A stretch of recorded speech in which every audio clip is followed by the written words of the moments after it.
I have a customer call in 7 minutes, so we're gonna do this in one take. So today we're gonna be talking about how to send a cold email. My network, my whole career has been predicated on being really good at sending emails.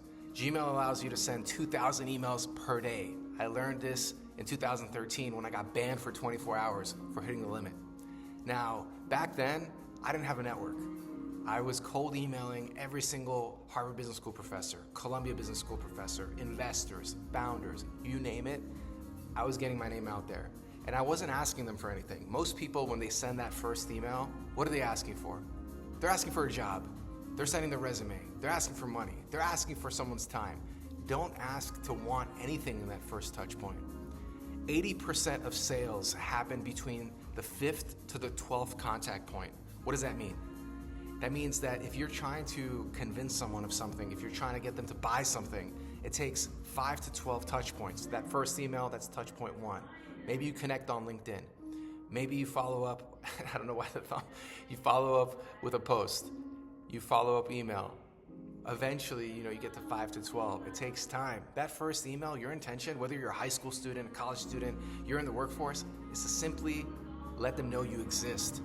How many times do you think Mark Zuckerberg gets an email that simply says, "Hi Mark, you're amazing, have a great day, Daniel"? Never. Never are these CEOs and these leadership folks getting these emails that simply let them know that they're amazing. Most people tend to want something out of that first email. They don't reply, most people stop following up. So many people, after that first email, they stop replying. Well, you gotta get to 5 to 12 touch points. Just because they don't reply doesn't mean they don't like you. Another point, and by the way, we have music in the background, it's super loud, but I heard some feedback that'd be nice to have some music, so let me know in the comments what you think. The other consideration, when you're following up with people, you're not following up to be a pest. You're following up to teach them about yourself. Through following up, you're teaching them that you're resilient, that you persevere. In those emails, maybe you're teaching them something. Maybe you say to them that you're gonna do X, Y, Z over the next 3 months. And then in 3 months, not only do you do X, Y, Z, you also do 1, 2, 3. So what are you teaching them? You're teaching them that you do what you say. You teach them that you might go above and beyond. This is what I learned. Don't people wanna hire people that are resilient, persevere, follow up, learn stuff, teach people stuff, and are able to do what they say they're gonna do?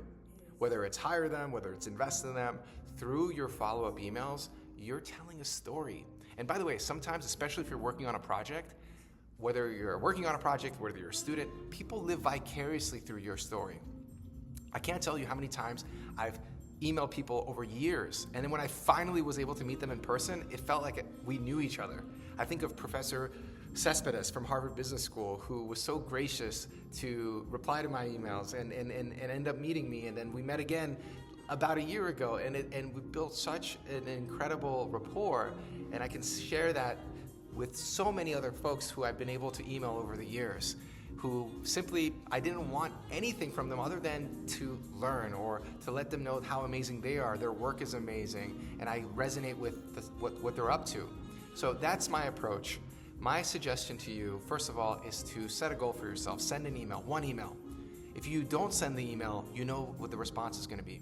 When I teach entrepreneurship, whether it's the high school students, undergrads, or business school students, one of the lessons that we do is the email Y Combinator CEOs. You have 14, 15, 16, 17-year-old high school students getting higher reply rates than anyone else.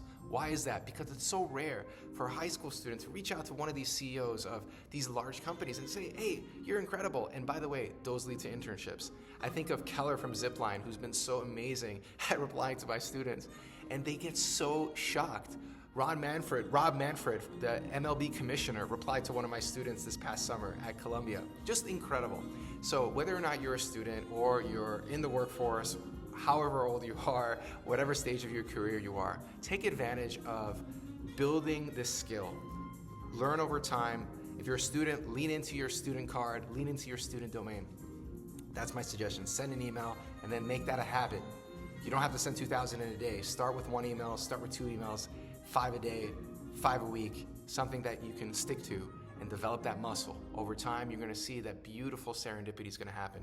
Imagine you start now and you keep following up for the next 5 years. Who knows what can come out of that? It's what you know, but it's also who you know. Let me know in the comments what you think. what your strategies are, and the answer to the question.